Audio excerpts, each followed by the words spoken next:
Arvidsson, the lanes from top to bottom, 1 through 6, had a faster split. He was out in 22.4 versus 22.6.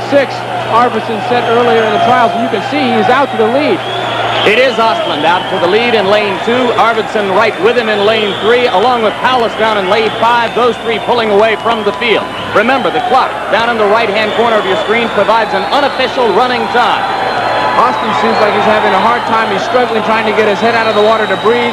Arvidsson looks very strong, breathing every other stroke, Jim. Arvidsson is in command, and he will hit the wall first. He touches in 47.36 officially, another new NCAA record for the Swede from California. Close finish for second, the freshman from Texas, Paulus in lane 5, touched out Ostlund of Florida. So final results, Arvidsson, Paulus, Ostlund. Fascinating event because it has one of the strongest fields in the entire meet.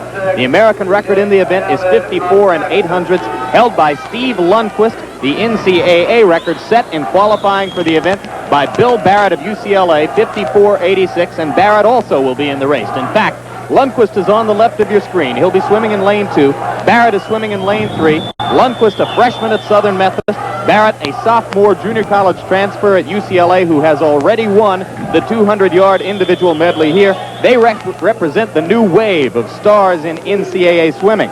But the man in lane 4 is Scott Spann of Texas, a transfer from Auburn who, when he was at Auburn, won this event in 1978, and he is an old veteran who might be able to whip his two younger competitors. There are two former world record holders at 200-meter individual medley in the race. They are Lundquist in lane 2 and Spann in lane 4.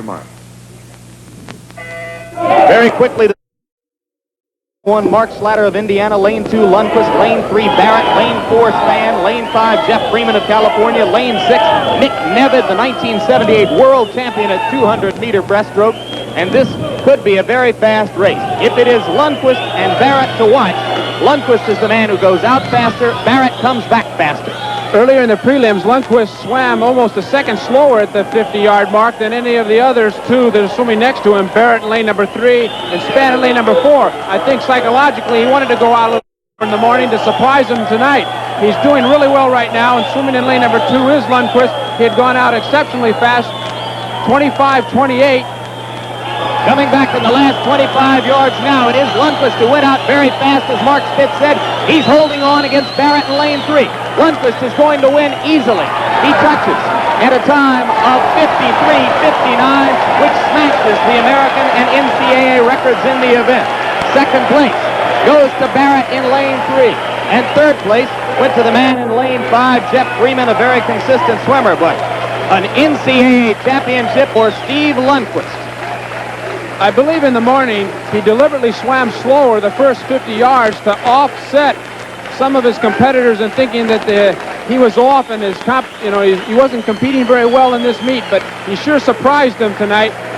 He started out really fast and he kept the lead increasing. An outstanding split at 25.28. There was no way the other swimmers, Barrett in lane number 3 and Spann in 4, was going to catch him. 18 years old from Jonesboro, Georgia. He may be in 2 years what Brian Goodell is right now, the dominant swimmer in NCAA swimming. Again, final results, Steve Lundquist the winner in American and NCAA record time. Second place, Barrett of UCLA. Third place, Freeman of California. We'll be back with more record in the event, 14 minutes, 47 and 27 hundredths of a second. The NCAA record, 14:54.13. Both marks held by the man who is pulling away from the field right now. He's Brian Goodell, junior at UCLA, considered the top American male swimmer ever since winning 2 freestyle gold medals at the Montreal Olympics in 1976. He's going for his 9th NCAA individual title in 3 years and in only 9 races. Only 2 other men have ever won that many NCAA titles. Only one man ever won 10. That was John Neighbor at Southern Cal, and Goodell will have a chance to pass him next year. Earlier in the meet, in his first race, Goodell easily won the 500-yard freestyle race. The time, 4:17.81, a little bit off his American record in the event, but this was a very strong swim for Brian and his 7th NCAA title. Then he came back a little later in the meet to win the 400-yard individual medley race. Again, the time a little bit off the American record, but the remarkable accomplishment here is that in the first 3 strokes of the medley, he was able to pull away from a field of swimmers who felt he might have to chase them on the freestyle leg. Now he continues as the leader as we pick him up on the last leg of the 1,650-yard freestyle race. Remember, the clock at the bottom right-hand corner of your screen provides an unofficial running time. NCAA record held by Goodell, 14:54.13. He touches in 14:54.07 officially, and that is a new NCAA record for Goodell. Second place in the event goes to Barry Wick of Stanford, and third place to the man the crowd was cheering for, Bobby Hackett of Harvard, who has chased Brian so many times throughout his career and was once again unable to catch him. The 9th NCAA title in 9 tries for Brian Goodell. To swim in the Olympics or not, if it was up to you? Well, I haven't really tackled that question yet. I guess that's a new proposition that's come up in the last couple of days, and I've been concentrating on this meet, and I just really haven't had time to think about that one. You know, that would be a really big decision to make, and kind of a moral question, and it's something I take a lot of time to think about and decide what's right for myself. What do you think the general opinion is of some of your other competitors and the athletes who would really be affected if there was a boycott? It's kind of 50-50. Some say they would, they'd support the president and not go, and then some say, well, yeah, I'll go. So it's kind of it's up to the individual athlete, and it's more each guy's moral, his own attitude about it. Well, if they had to send your entry in right today, what would you do? Well, I'd send the entry in, and then if I decide not to go, I just wouldn't show up. Thank you very much, Brian. One of the most remarkable individual stories of this meet belongs to this man, Andy Coan of Tennessee. In 1975, as a 17-year-old schoolboy, he was world champion in the 100-meter freestyle. Last March, he won NCAA titles in the 100 and 200-yard freestyle races. Then just 6 days later, an automobile accident left him with shattered wrists. This is an x-ray of the right wrist. It took 2 screws and 4 pins to put it back together. The left wrist was even more badly broken. 9 screws, 2 pins, and a 7-inch plate. Andy Coan's return to this meet is amazing, but as he told us earlier, he is not yet the same swimmer he was before the accident. How is the sensation when you're in the water swimming? How does the feeling differ from when you were at full strength more than a year ago?